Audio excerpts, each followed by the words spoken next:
message we want to share with you today, and that's our theme for the entire year of Think Big and Change the World. So one real question first of all, then I'll get into the introduction. How excited are you to hear Dr. Neil deGrasse Tyson?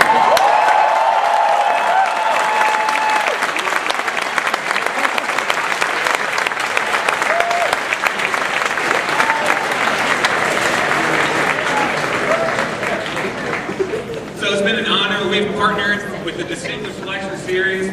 Megan Carpenter, who's around here summer, has been heroic in organizing this event with us. And she did want me to note that they're taking nominations for the series next year. They have a table in the Rathskeller, so make sure you go out there and make the submission for next year.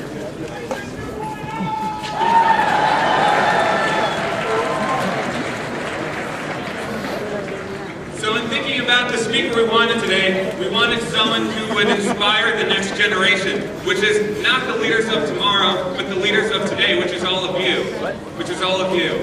And we wanted someone who would inspire us to dream about the future and to be so bold to actually go about making that change and shaping the future. That's a power that I believe all of you have. I know Dr. Tyson feels the same way. All of you know him, so no real introduction is needed, but he is a world-renowned astrophysicist. He is the director of the Hayden Planetarium in New York. He is a best-selling author of many books that I'm sure many of you have with you today. He was named in Time's 100 most influential people in the world, and he was People Magazine's sexiest astrophysicist alive.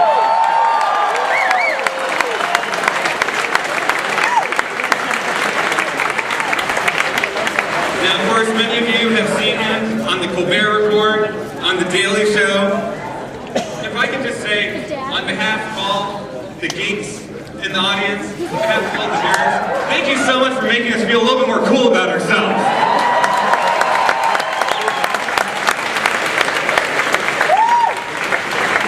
So for the University of Wisconsin-Madison, for the senior class officers, for the Distinguished Lecture Series, it is my great honor and privilege to introduce Dr. Neil deGrasse Tyson.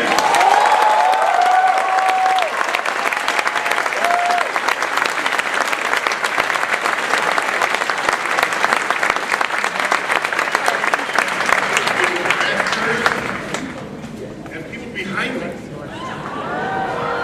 Yes, you guys, okay, most of my time I'm going to be facing that way, but that doesn't mean I don't love you. Okay? Just so, and the folks out there, they don't even know what's going on. All right, that's fine. This is like almost a Woodstock atmosphere, you know? Yeah, how long before people start running naked through the grass? Is that? Someone says here, whenever I tell them to. I don't want that. I don't want that much power. I need to clarify one or two things about that introduction. Werner. First, that People Magazine distinction, that was 12 years ago. First of all. Second, consider the category.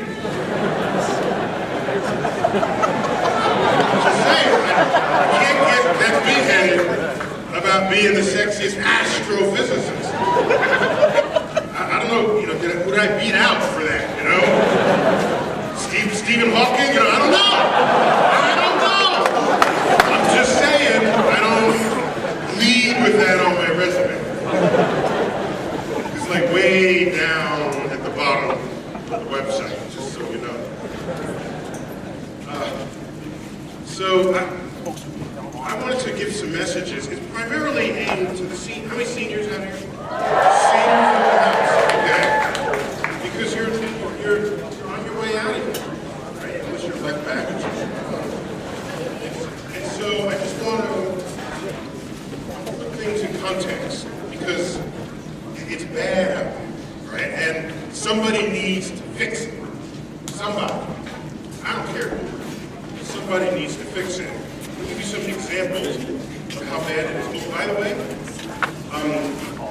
you guys want to stand the whole time? You can sit. Can you sit? Just sit. Can you sit?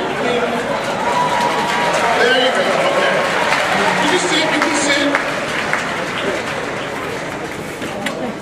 That's why you have butt cheeks, okay? built-in pillows. Now that feels, I like that better. That feels better, feels more, you guys okay back there?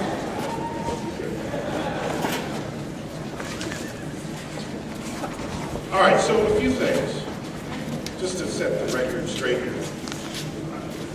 I worry about the level of science illiteracy and math illiteracy that pervades our culture.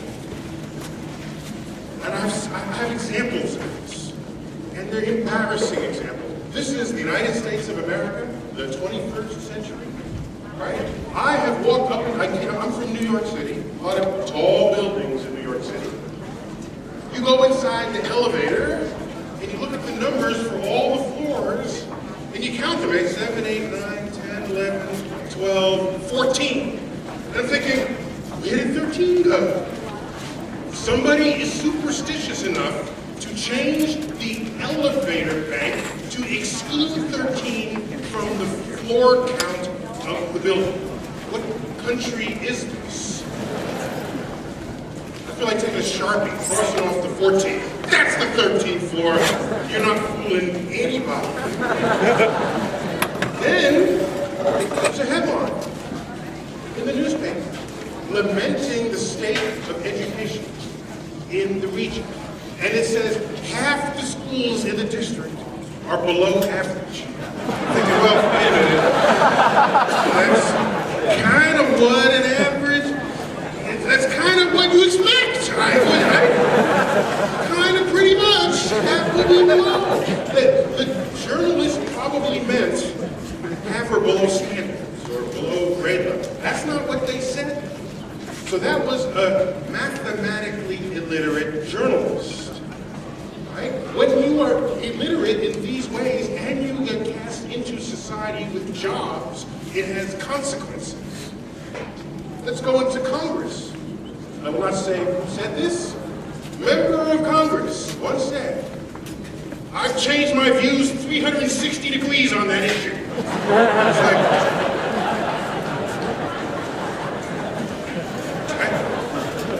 they're facing the same direction. Last I checked, 360 degrees is a full circle.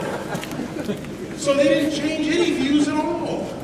So either they were being clever, knew what 360 degrees was, and tried to fool who they were speaking to, or they were mathematically illiterate and didn't say it right. All right? Now this sounds like they're just being innocent. Okay, they just got it wrong a little bit. But I think it has consequences. When science is not valued, when science is something people chuckle about not knowing in the corner at the cocktail party, okay? They'll say, oh, you didn't do well in math, neither did I. You've seen people, maybe you were one of those who did that. Suppose you were in a party and we had some geek folk in the corner, and you're like a literate, English major, and you wanted to chat about Shakespeare. And one of them said, oh, I was never good at nouns and verbs. There is no room for that. That would be unacceptable. So why do we just somehow chuckle when people don't know basic math? I don't know the sources of, I don't know for sure. I know Europe, for example, before they went to the euro, that unit of currency, they each had currency issued from their own mint. And they would honor important people of their culture, which included scientists. If you went to England, Isaac Newton was on the £1 note. You go to Italy, they had Alexander Volta, okay? Guess what we named after him? Not the car, yes, but the unit. Also in Italy, Galileo is on the currency. You have people on the currency who were scientists. They valued their scientists. In Germany, they had Carl Friedrich Gauss, who invented the normal distribution curve. Do you realize on that Deutsch, that 10 Deutschmarks, on that note is a picture of Gauss and a plot of his distribution function, including the equation that tracks it.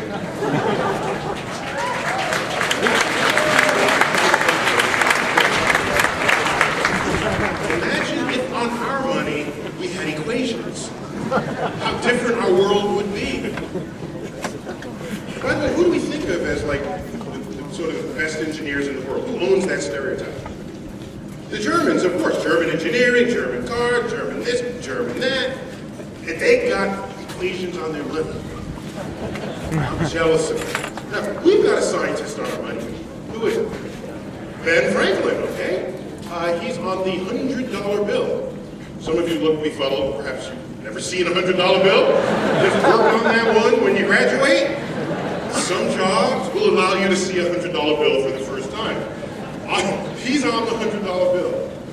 So now let's look to see what iconography on that bill reflects his scientific interest. He was a great scientist, physicist. He had tremendous laboratories and experiments in electricity.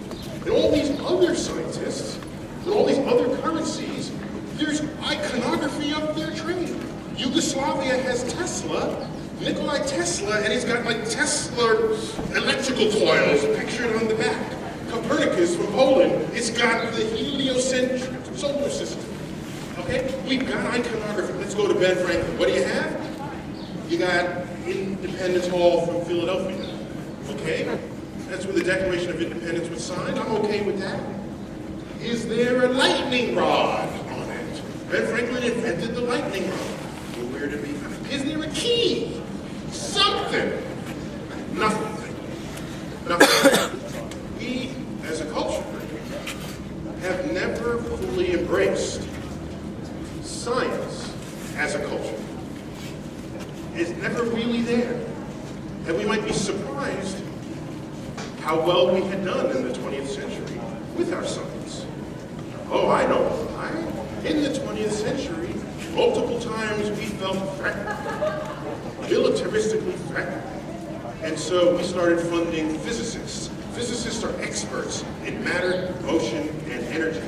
The military are experts in moving energy from here to over there. This makes physicists really valuable to the military. And so most of our scientific advances of the 20th century have come about because we felt threatened. It was the I don't want to die drive to fund this. By the way, those huge chairs are really cool. Well, we got one over here and three in this chair. Now we're looking more like Woodstock, three in the chair there. If I understand my oversized art portfolio, those chairs are the size to you what an ordinary chair is to a child. Your legs are dangling, aren't they? Yeah. So if you want to feel like a child again, sit in one of those chairs. And that's what it is like when your child's sitting in a grown-up chair. That had nothing to do with anything. Okay. So I want to talk about innovation and culture. Space and culture. Let's check it out. All right, let's go back to the Second World War. Werner von Braun works for the German army, the Nazis, essentially. And he wants to terrorize London, but he can't get to London to terrorize it. He just has to do it from afar. He's a rocket pioneer. So he invents the first intercontinental ballistic missile, and it is the V2 rocket. V2 rocket. You know what this rocket looks like. It is bullet-shaped. It has fins, 4 huge fins, coming out left and right and front and back. That rocket was powerful enough to leave our atmosphere, travel through the vacuum of space, fall out of the sky, and land on a target. The V2 rocket. Everyone knew, apart from this military application of that rocket, that no one had ever sent anything out of the atmosphere with it. So if there was ever going to be a future in space,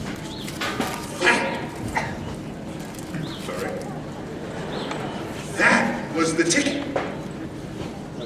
After the war, people were starting to think creatively, how do we use this new rocket technology to go into orbit? The V2 rocket was a sign of future dreams, holding aside the military application of it. Future dreams. So what happens?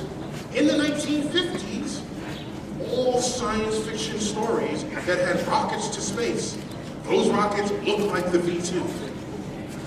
Babar goes to the moon, his rocket ship had fins. Tintin goes to the moon. His rocket ship had fins. Old episodes of The Twilight Zone. Whenever they had a spaceship, they had fins. People were thinking about the future. Who here is old enough to remember the 1950s when cars had fins? It influenced car design. You might have gone up to those car designers and said, well, why did these fins come from? Oh, that just looks cool. They might not even be aware of the cultural force of what it is to dream about out there. Because when something operates as a culture, you're not even conscious of it. You just do it. You're not even thinking about it. I'll give you an example of culture operating. My first time I ever visited Italy, I go into a grocery store. And I walk by and I say, what is this? There's an entire aisle of pasta.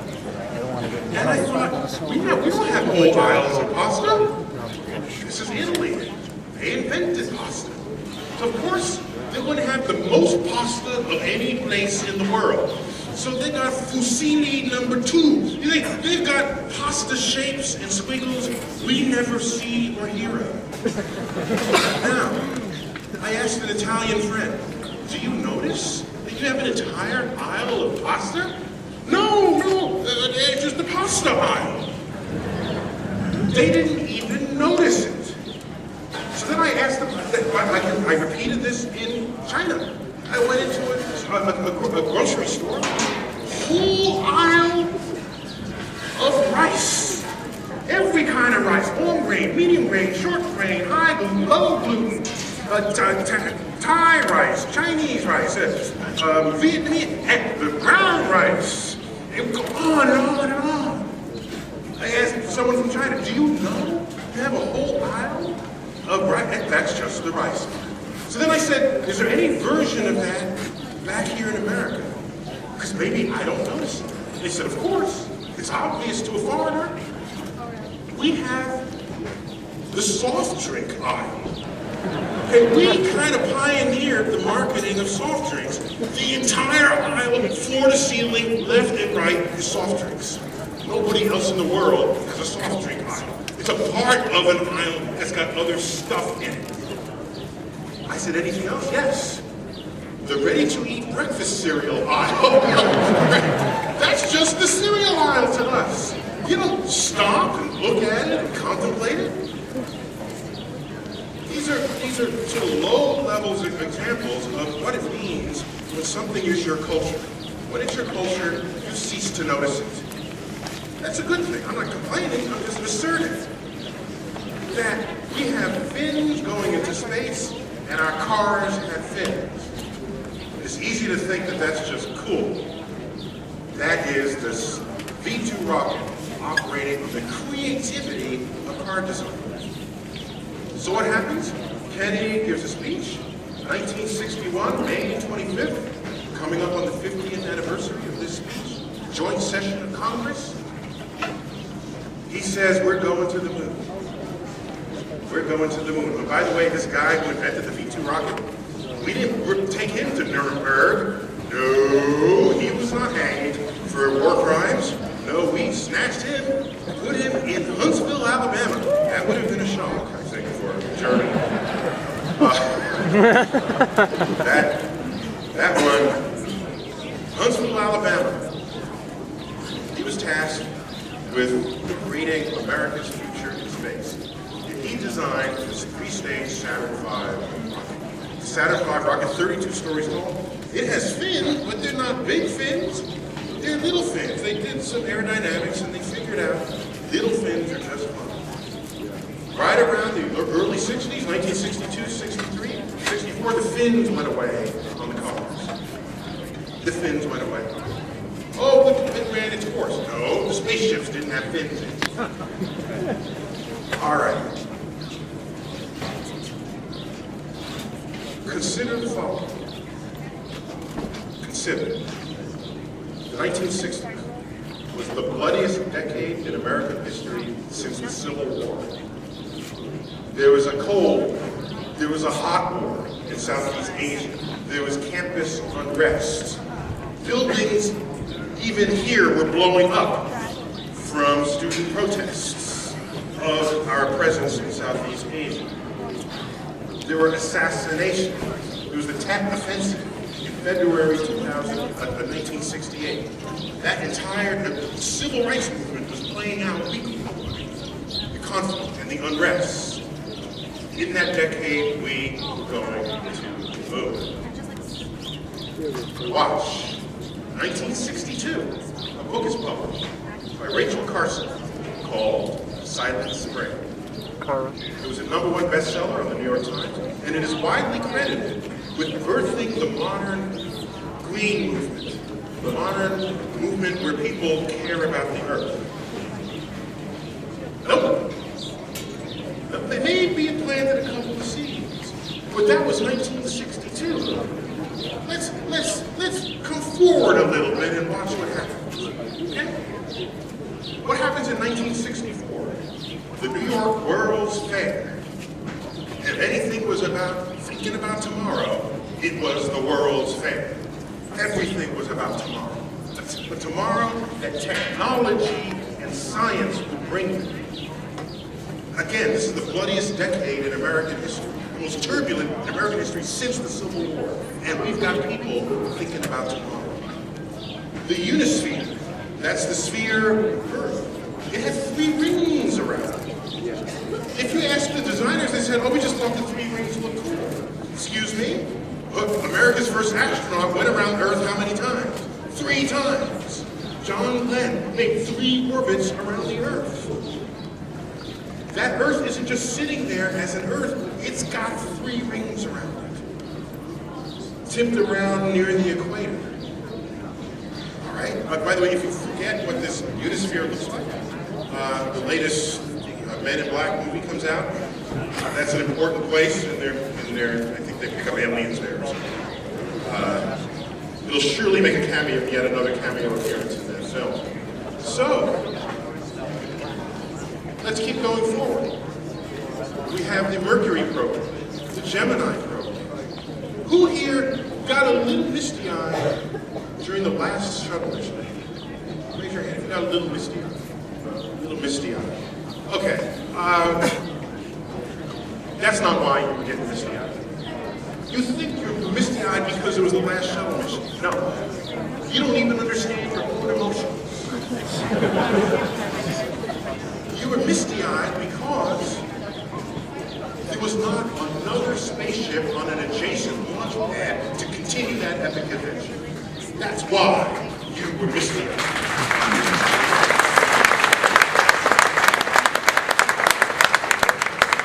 Nobody shed a tear at the end of a Gemini mission because the mighty Saturn V was sitting right next door, ready to go to the moon. Gemini, isn't that quaint? Let's dust it off, put it in a museum, but let's get on with the exploration. That's why we shed a tear. None of this nostalgia for stuff that came before. When you have nostalgia, the people who have nostalgia for stuff that came before, it's because nothing is following it. That's when you have nostalgia. That's what drives nostalgia. There's nothing to keep you going. So you gotta turn backwards. In fact, if we're not careful, this decade, the 2010s will be remembered as the decade of 50-year anniversaries of stuff that happened in the 60s.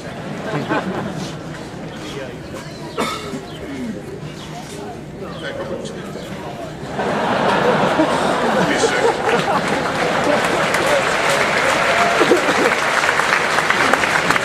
Can't let that one go.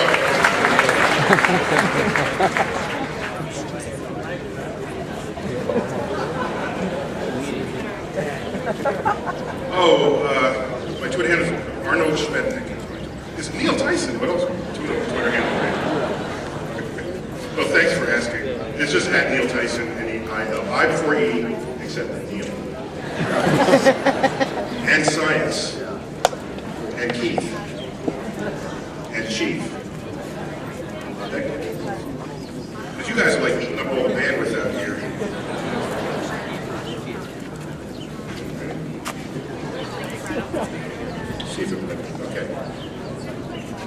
Where was I? Before I Twitter-upted myself.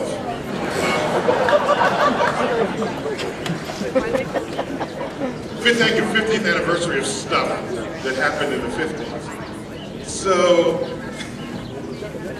by the way, these dreams of tomorrow, I know most of you are still in school. Who's here? Any old folks here? Raise your hand for some old folks. Some old folks.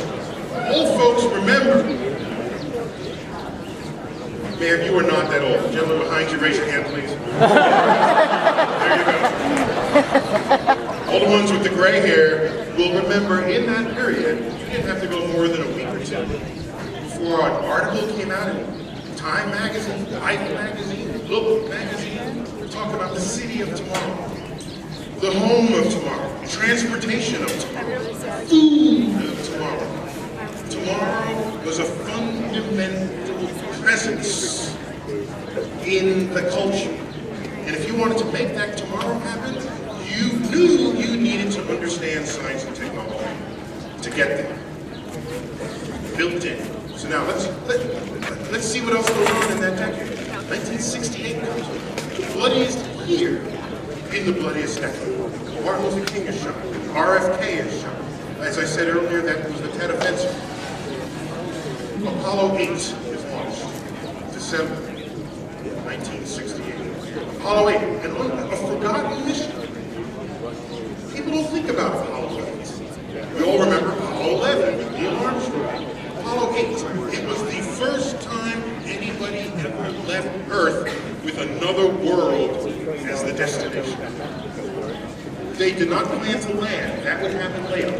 They're testing the rocket, the trans-lunar injection, which is what it's called. When they light that tertiary rocket, and it gets them out of Earth orbit, and they're headed for the moon. Apollo 8 went to the moon, went into orbit around the moon. Here was this mission, to go to the moon to see what the moon is about. And as they orbit the backside of the moon, they lift up their Hasselblad camera, and what rises over the horizon? Earth. Earth. That picture is snapped. It is the most recognized photo of anything that has ever been photographed in the history of the world. Earthrise over the moon. Earth, seen not as cartographers would have drawn it, with continents and countries color-coded to distinguish one municipality from another. No, it's not as map makers would have us see the Earth. It is as nature intended. Ocean, land, air. Beginning in 1968, the following unfolded. The whole Earth catalog gets published. Whole Earth? Where do you even get that term from? Who's thinking whole Earth? Is that phrase even have currency? Until we went to the moon. Because what we noticed was that the act of going to the moon allowed us to discover Earth for the first time. 1970. Back up, the moon landing was 1969, of course. We go to the moon between 1968 and 1972. We are going to the moon. We are still at war in Vietnam. 100 servicemen dying per week. We're still at war. 1970, the Comprehensive Clean Air Act is passed. 1970. The first Earth Day, so the spring equinox, 1970. The Environmental Protection Agency, founded in 1970. There's a movie called The Hellstrom Chronicles. It was a pseudo-document warning us of the dangers of going out of balance with the environment. Now, insects are rather well-equipped to replace us in the future if we don't behave. The organization Doctors Without Borders was founded in 1971. Where do you even come up with that phrase? Without borders. Who's thinking that? Without borders. If you ask them, they probably would have told you, oh, it just sounded like a good idea because we want to cross over. Then no one would have even had that phrase at the tip of their tongue without that photo of Earth rising in front of the moon. The Comprehensive Endangered Species Act, December 1973. The first catalytic converter for cars, 1973. The first unleaded emission standard for cars, 1973. In a period of 5 years, the nation transformed from one who's fighting wars and choosing boundaries and to one that actually cared about the Earth. Can you put a price tag on that? People say, why are we going in space? We got problems down here. You don't even know how to think about some of those problems down here until you got into space and look back at what we look like from the dark void.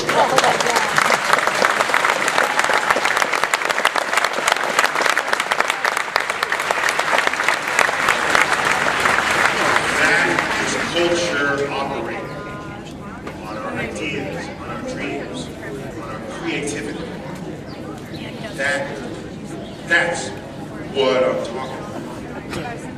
All right, so 1973, we stopped going to the moon. All those articles end. People aren't thinking about tomorrow anymore. It's just not there. Every now and then, maybe, but it wasn't part of our culture. The World's Fair of the 1970s wasn't really about tomorrow. It was, but it was like, well, we have to be a little more energy conservative. Okay, so it was this failure of people's dreams. The 1970s World's Fair. It missed the point of what a World's Fair meant. It was not issued forth in a culture that viewed tomorrow as something that was in our heart. Because when you go into the moon, that is a really tomorrow thought. It influenced movie production. It influenced television production. It influenced novels. It's influencing not only the education pipeline and students who want to enter the STEM fields, science, technology, engineering, math. It influenced everybody else. Journalists did stories about space. Artists were influenced about space. Poets were influenced by this magic, this majestic vision that we had upon Earth. Look at the number of TV shows influenced by these themes. Star Trek, perhaps the most successful science fiction story ever, in all of its incarnations, was birthed in that era. By the mid-1970s, that all ended. All right? It's not only culture, it's economics. We're entering the 21st century. If you are not fluent as a culture in science, technology, engineering, and math, you will fade so fast, you might as well just march back into the cave right now, because that's where we're all going to end up. We don't embrace the fact that innovations in science and technology are the engines of tomorrow's economy.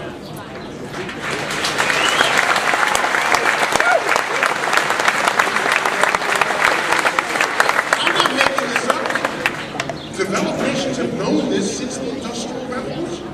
They've known this. Anyone who has embraced innovations in science and technology has led the world. Led the world in every way that mattered to a nation that advances. Something else you can do. At what level did this influence?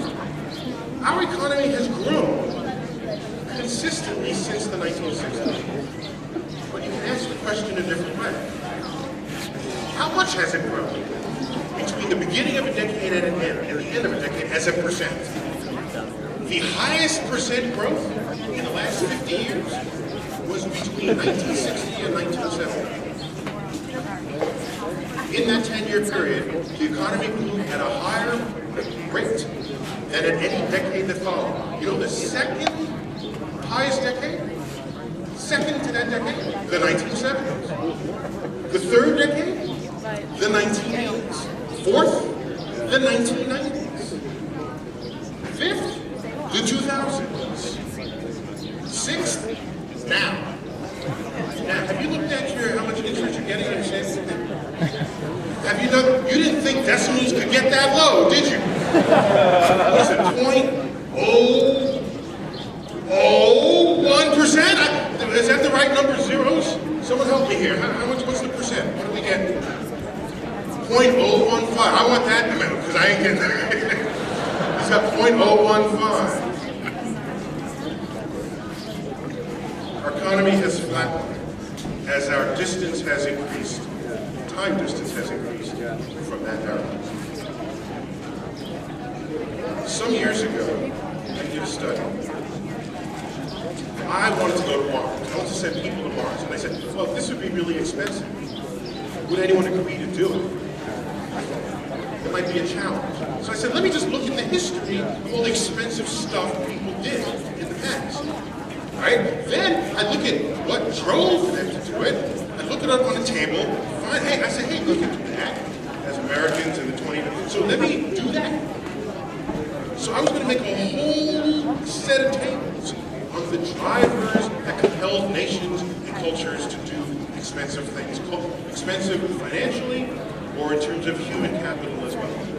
I came up with only 3 drivers. 3. First, let's agree what's on the list. The pyramids, the cathedrals, churches of Europe. Take that as an activity. That was very expensive.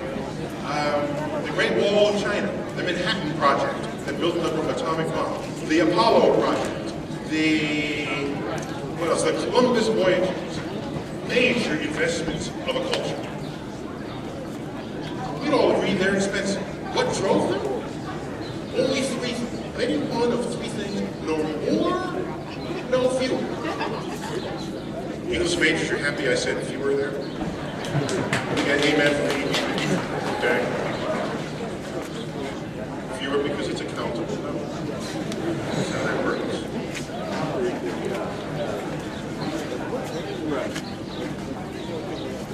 In fact, Whole Foods, if you look at their express lane, it's not 10 items or less. They actually say 10 items or fewer. See, so they got this figured out. So that's how they justify charging you so much, because they hired an English professor to help them do this. What was I talking about? 3 things, thank you. Somebody, front row is paying attention here, thank you. 3 things. 3. Number 1 of them all, it's obvious. It's the I don't want to die driver. The war driver. That's what gives you the Great Wall of China. That's what gives you the Manhattan Project. That's what gave us the Apollo Project. Oh, no, wait a minute. No, we're explorers. We're discoverers. What about the Kennedy speech? He says we will do this not because it's easy, but because it's hard. He had charisma, and we're explorers. You know that speech in the joint session of Congress? Where he says we'll put a man on the moon and return him safely to Earth? You know that speech? Go 3 paragraphs earlier in that speech. That speech was given 6 weeks after Yuri Gagarin came out of orbit. We didn't yet have a vehicle that would have killed one of our astronauts for having going up in it. And Kennedy saying, we're going to go to the moon before the decade is out. 3 paragraphs earlier, what does he say? He says, if the events of recent weeks are any, Gagarin had come out of orbit, if the events of recent weeks are any indication of the minds of men everywhere, of the impact of this adventure, that we need to show the world the path of freedom over the path of tyranny. It was a battle cry against communism. Rest fluff. You go to Kennedy Space Center in Florida, there's a bust of Kennedy there. Of course there would be. And there's a granite wall behind him. And chiseled into that granite, it says, we will put a man on the moon and return him safely to Earth. And I'm thinking, well, how about the rest of that speech? How about the kill the commies part of that speech? Plenty of room on this wall. Kill the commies, go to the moon. They left that out. They left that out. They cleansed our memory of that period and of ourselves. The real driver was war. The space enthusiasts were delusional about this. We're going to the moon, that's great. keep this up by the 1980s, we'll be on Mars. Yeah. That's if Discovery were driving the check writing. Yeah, we'd be on Mars by the 1980s. But we were at war with Russia, the Soviet Union, and they said they were going to put someone on the moon, and that would have been the new high ground. We were going to have none of it. So we put a man on the moon, found out they're not going to the moon. That's the end of the space program. Some people said, oh, you lost your political will, you lost your drive. No, we lost the enemy. This is different. In fact, over that period, we lost practically every measure of scientific, of space achievement in a head-to-head contest with the Soviet Union. We would finally go to the moon and we say, we win. Okay. Then we declare ourselves winners. But anyone who kept a scorecard along the way would show that we lost practically every other measure. The Russians had the first satellite, the first non-human animal, the first human, the first woman, the first black person, someone from Cuba, the first space station, the longest time logged in space. They had the first landers on Venus, the first landers on the moon. They had a rover on the moon while our astronauts were there. We were reactive to the Soviet Union, not proactive. Yet we remember ourselves as leaders. My only point of that is to say we were at war and the money flowed like rivers. The moment the war threat ended, the money stopped. That's why we're not on Mars. So I say to myself, if war is one of the drivers, is there any, although I don't want war to be a reason to go to war. Maybe others, I don't want that to be a reason. But you know we would do it if we felt frightened. So I had a plot. I said, okay, I'm going to sneak over to China and just go into the office of the head guy and say, psst, leak a memo. Doesn't have to be true, just leak a memo that says you want to put military bases on Mars. We'll be on Mars in 10 months.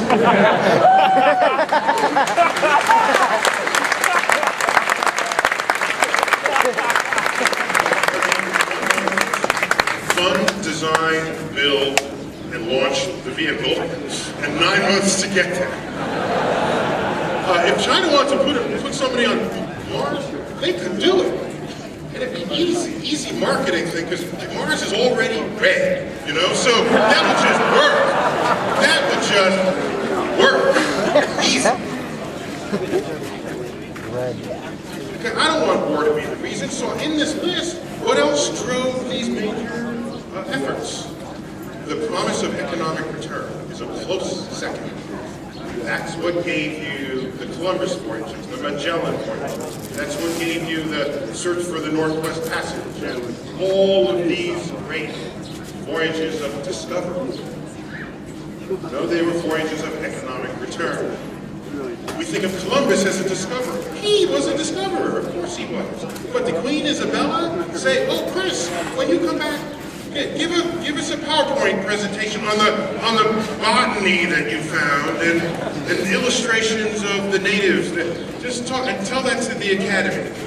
No. Queen Isabella said, here's a satchel of Spanish flags. Plant them wherever you land and declare the name. You land in the name of Spain. And while you're at it, find a shorter distance to the far east and find out new ways for us to take control over the region. Geopolitical reasons based in war and, in that case, hegemony, and the promise of economic return. That's how you get the Columbus voyage. You know, every year in New York City, there's the Columbus Day Parade, and it comes down Central Park West, and it lands at the Columbus Circle where there's a big statue of Columbus. And all the Italian Americans come out to celebrate these. And I feel like scaling the statue with a megaphone and telling every single one of them, go home. Italy didn't pay for this voyage. Spain paid for this voyage. Had Italy paid for this voyage, maybe some municipality other than the Vatican would be speaking Italian in the world, okay? Italy never got around because instead they spent their money building churches. That's the third big driver, the praise of royalty and deity. That's how you get the pyramids. They're basically big tombstones for the pharaohs. What else do you get? That gets you the cathedrals, it gets you all the vanity projects that were exercised by people in power. Okay, so there you have it. So I say to myself, how do you do this then? Can we go to Mars and justify it economically? Because I don't want to justify it militaristically. And I thought about it, I said, sure you can. Here's what you do. You go to NASA's budget and you double it. What? Okay.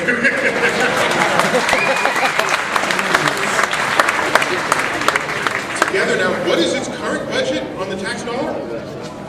Half a penny on the tax dollar. That's how much we all pay for the space station, formerly the shuttle, all of the NASA centers, 10 of them, the rovers, the Hubble telescope, the Next Generation telescope. 1/2 penny on the tax dollar. Most, 100% of everybody I know who says, why are we spending money up there? And I said, you know how much money we're spending up there? And they don't get the right answer. They think of 5%, 10%, 20%. Then I tell them it's a half a penny on a dollar. They said, I didn't know that. I thought about it that way. Half a penny. You know, I want to start a movement where federal agencies get paid a budget that people think they're getting. In fact, the fact that people think NASA's budget is bigger than it is, there is no greater compliment to NASA, is there? Look at what they're doing with every dollar that they get. They make you think they're spending $20. That's how effective NASA is as a force operating on our culture. All right, so I want to take the half a penny and double it. If you do that, then you can build a whole suite of launch vehicles. And you can go wherever you want in the solar system. And we're going to need biologists because I'm looking for life on Mars. Maybe in the under ice oceans of Europa, one of the moons of Jupiter, that's been kept warm by the gravitational stresses of Jupiter and surrounding moons, pumping energy into that moon, melting that ice, keeping it a liquid ocean for billions of years. Every place on Earth we have liquid water, we have life. Even the Dead Sea. In fact, it's called the Dead Sea because they didn't have microscopes when they named it. Okay? It's a statement of their scientific ignorance rather than on any insight into what's actually going on there. Europa. If we find life on Europa, top issue, we have to figure this out, what you call it. And the top, there's no other choice but Europeans, right? That's what Europa, I'm just saying, we got to work that one out. Because I don't want anybody to get angry, right? We just got to work that one. Europans? I prefer Europeans. So, and that's that joke about, you're American going into the bathroom, you're American coming out. What are you inside the bathroom? European, I've heard that one.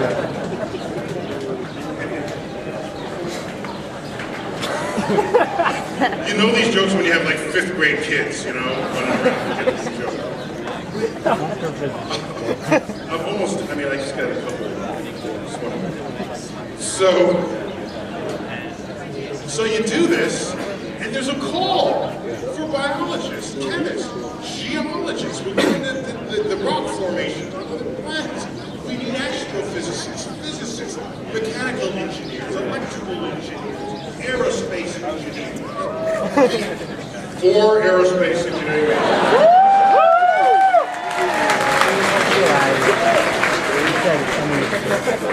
So the call crosses the entire spectrum.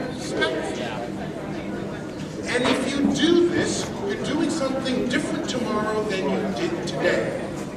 That is the foundation of discovery. I want to land on Mars in a particular way, a way I've never done before. I have to innovate. Invent something new.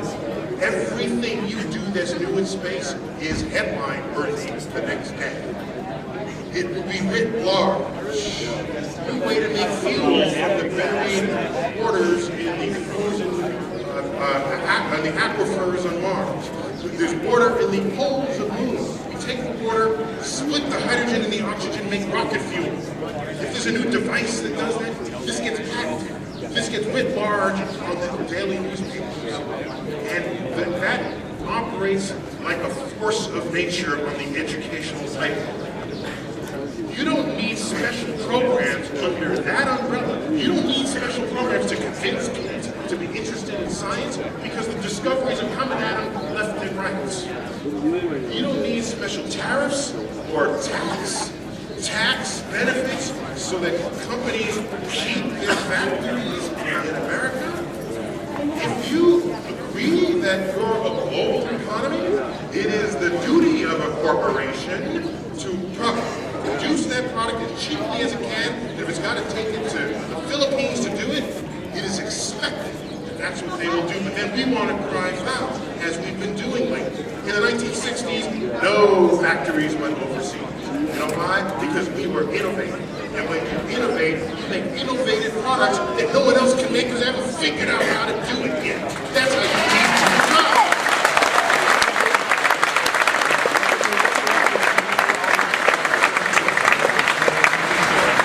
Right now, people go around putting up Band-Aids because I don't think they can think in higher, multi-connectivity.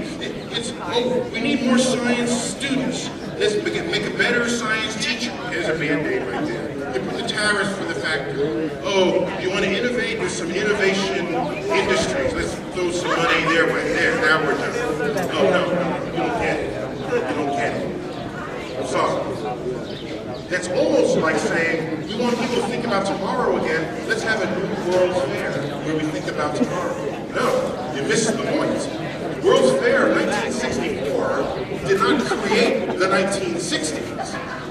Our missions to the moon created that World's Fair. It created the culture out of which that World's Fair rose. So make sure you know where the cart is and where the horse is when you're trying to solve these problems. So I submit to you that not only would a healthy space program bring you this force of nature, getting people interested in the STEM fields. Even if you're not a STEM interested person, you can't deny the value of science, technology, and engineering on what it is to make tomorrow come, on the value of your economy. And so it influences artists, journalists, attorneys. You might go into space law. There's a new company that just started planetary resources. They want to mine asteroids. They're going to need lawyers for that. Then we have lawyers chasing asteroids instead of ambulances. What do you think of that? How about that? Okay? So when it is in your culture, it is in everybody's culture. The journalist starts doing more stories about space. The poets, as I said earlier, you start getting influenced even if you're not in the STEM field, and you create an innovation nation. And that's the nation that goes forward, that has a pumped economy because everybody sees the value of innovation. You also may know there are sectors of our society that are kind of anti-science. Okay? And, you know, the urge is, well, let's fight them. It's like, okay, but I don't have time for that. Well, you know what I do have time for? Making science writ large on the daily headlines. That community, who were kind of anti-science, they existed in the 1960s. But they were left no place to stand. Because everybody knew that it was innovations in science and technology that had us lead the world in every metric that mattered over that period. We were going to the moon. So you can't stand there and say, I don't like science. I choose to not believe in science. Forcing me to repeat what I said on Bill Maher a year ago. He had people on his show, the show before, the first time I go, I didn't quite know how to act. I don't know, I'm just being myself. He said, Dr. Tyson, last week we had a liberal person and a conservative, because that's how he does that. There's hot air here and hot air here, and he tries to mix them and thinks something's going to come out of it, right? So he said, they both deny global warming. What do you have to say about it? And my only answer I can give you, the good thing about science is that it's true whether or not we believe it.